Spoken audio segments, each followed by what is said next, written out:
אני חושב שהפתרון לאותה בעיה הוא לא יכול להיות רק פתרון ביטוחי.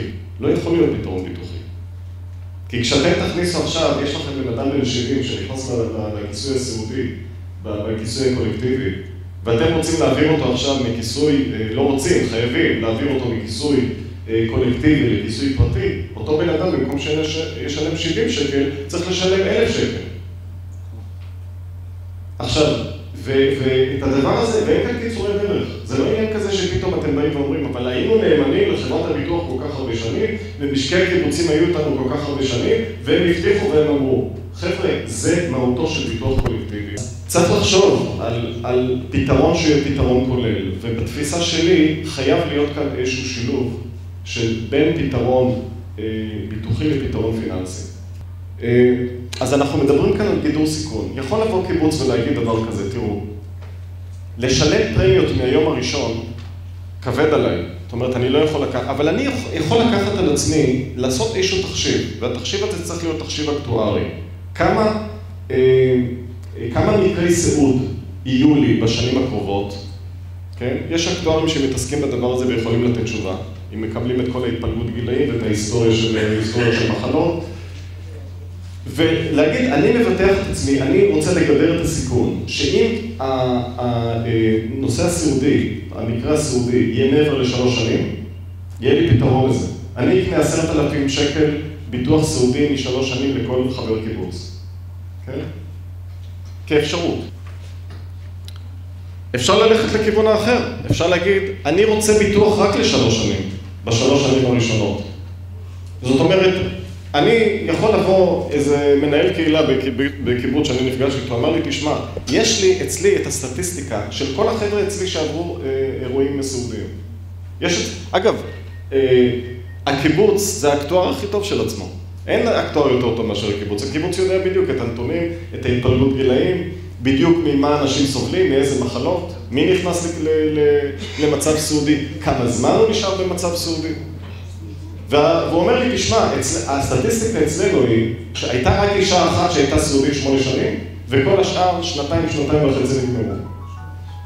אמרתי, טוב, אם זאת הסטטיסטיקה לקיבוץ, אולי אפשר לקנות ביטוח רק ל3 שנים הראשונות, ואפשר לקנות ביטוח רק ל3 שנים. כמו שאפשר לקנות ביטוח רק מ3 שנים לכל החיים.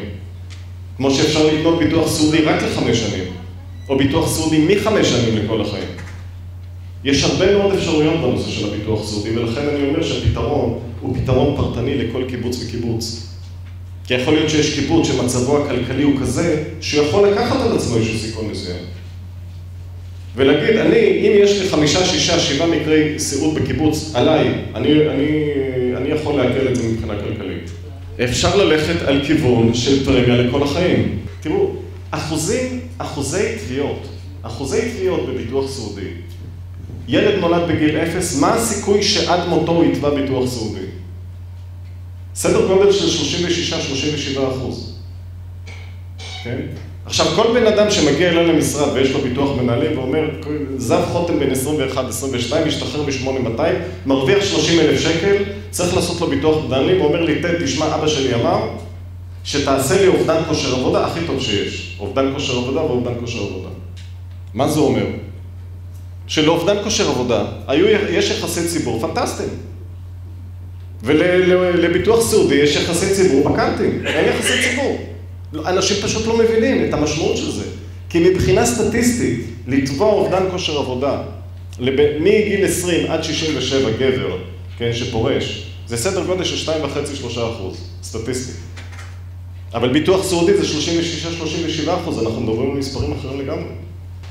אבל אם נכנסים לדבר הזה, צריך להיערך לזה, קודם כל מבחינה מחשבתית, להבין שאנחנו רוצים לתת כאן פתרון עומק לבעיה הסיעודית, ודבר שני, להיערך לזה גם מבחינה מעשית. עכשיו, מבחינה מעשית יש כמה אפשרויות. אני חושב שכיסוי מלא למשל, אם אנחנו מבטיחים 70% מעלות טיפול מוסדי, טיפול מוסדי היום זה סדר גודל של 12-13 אלף שקל, זאת אומרת, אם תהיה הבטחה של סדר גודל של 9,000-10,000 שקל לחודש לכל חבר קיבוץ, אנחנו מכוסים. כי תמיד יש גם את הנושא של הביטוח הלאומי, מניסיון של תביעות ומניסיון תביעות של הרבה שנים, להביא 1,000-2,000 שקל מהבית עוד אפשר, אבל להתחיל להביא 12,000-13,000 שקל זה מתחיל להיות סיפור כבד מאוד. ואני מדבר על טיפול מוסדי. האפשרות האחרת זה מה שדיברתי מקודם, לעשות את הגידור סיכון מ3 שנים לכל החיים.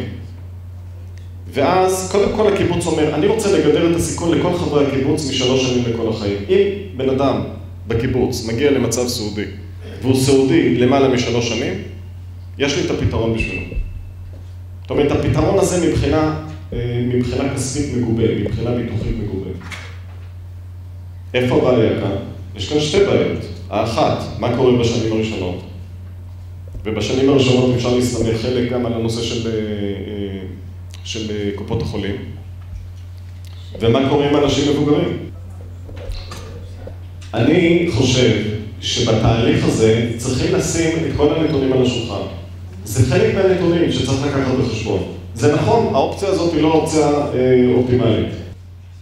אז תהליך העבודה שצריך להעביר קודם כל התפלגות גילאים, להעביר את זה לאקטואר. לאחר מכן יש תהליך של עיבוד נתונים מול חברת הביטוח, והעיבוד הזה מול חברת הביטוח הוא למעשה איזשהו קבלת סקר שוק וקבלת תשובות מחברת הביטוח לגבי הפרמיות ומה גובה ההנחה לאותו מוסד שייכנס. כי זה ברור לגמרי שאם הקיבוץ נכנס לפי המתכונת החדשה, אז אנחנו מדברים על ביטוחי פרט. וכל אחד נכנס כביטוח פרט, זאת אומרת שצריך למלא הצהרת בריאות, זאת אומרת שצריך לעבור חיתום, זאת אומרת שצריך להפיק פוליסת פרט. לוחות זמנים, כי אני יודע כי דיברו איתי על הנושא שזה נגמר והחוזים הולכים להיגמר אין כאן פתרון של שבוע-שבועיים, זה לא עובד בצורה כזאת. הלוחות זמנים האלה הם לוחות זמנים מקורבים, לפי שיחות שלי גם מהאקטוארים וגם מהקיבוצים וגם מחברות הביטוח. זאת אומרת שאנחנו מדברים על סדר גודל של חצי שנה עד 8 חודשים, מהרגע שמתחיל תהליך העבודה עם האקטואר, עד הרגע שאפשר להגיד שהקיבוץ מבוטח.